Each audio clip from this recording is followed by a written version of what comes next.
Chapter 23. Caught by the Fuzz. They whirred through the town, Granny driving, Ben clinging on behind her. Both in wetsuits and diving masks, with Granny's handbag wrapped in miles of cling film sitting in the basket in front.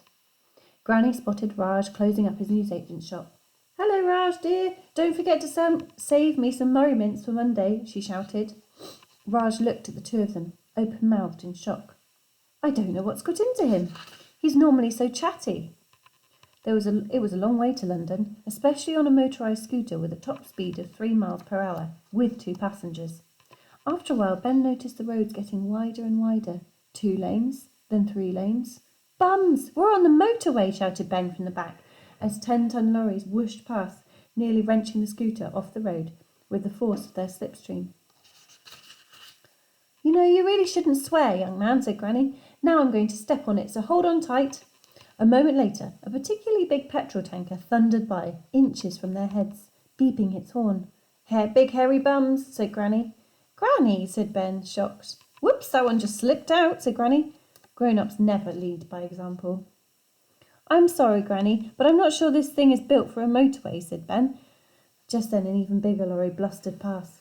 Ben could feel the wheels of the scooter lift off the road for a second, as the slipstream dragged it in the lorry's wake. "I'll take the next exit," said Granny. But before she could, flashing blue lights began to spin behind them. "Oh no, it's the Fuzz! Let's see if I can outrun them." She slammed her foot on the accelerator and the scooter leapt from 3 miles per hour to 3.5 miles per hour. The police car drove alongside them, and the officer inside gestured angrily for them to pull over. "Granny, you better pull over," said Ben. "We're done for." "Let me handle this, my boy." Granny stopped the mobility scooter on the hard shoulder as the police car parked in front of them, blocking any chance of escape. It was a big car and dwarfed the scooter like a very tall person dwarfs, a dwarf.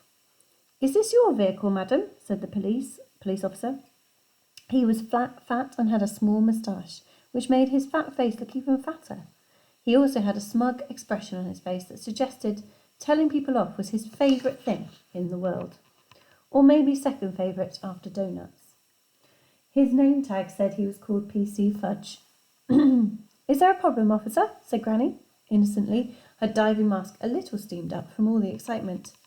"Yes, there is a problem. The use of motorised mobility scooters on motorways is strictly prohibited," said the police officer in a patronising tone.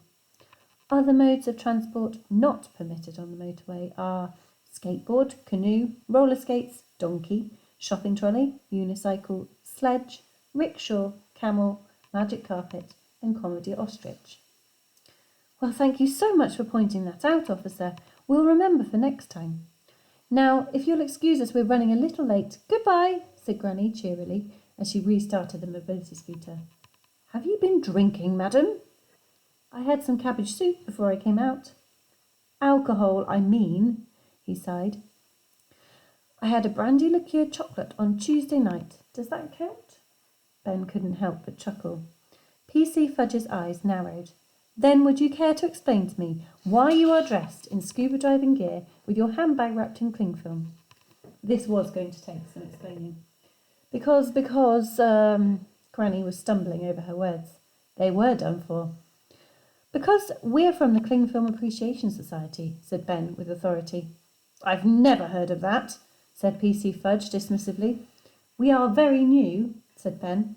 "Just 2 members so far," added Granny, continuing to lie, "and we like to keep the society low-key, so we have our meetings underwater, hence the wetsuits." The policeman looked utterly baffled. Granny didn't stop talking, apparently in the hope that she might baffle him further. "Now, if you'll excuse us, we're in rather a hurry. We have to get to London for an important meeting with the Bubble Wrap Appreciation Society. We're thinking of merging the 2 organisations." PC Fudge was all but lost for words. "How many members have they got?" "Just 1, said Granny. "But if we join forces, we can save money on tea bags and photocopying and paper clips and the like. Goodbye." Granny put her foot down on the accelerator and the mobility scooter lurched off. "Stop right there," said PC Fudge, holding his podgy hand out straight in front of him. Ben froze in terror. He wasn't even 12 yet, and he was going to spend the rest of his life in jail. PC Fudge leaned over and put his face next to Granny's. I'll give you a lift.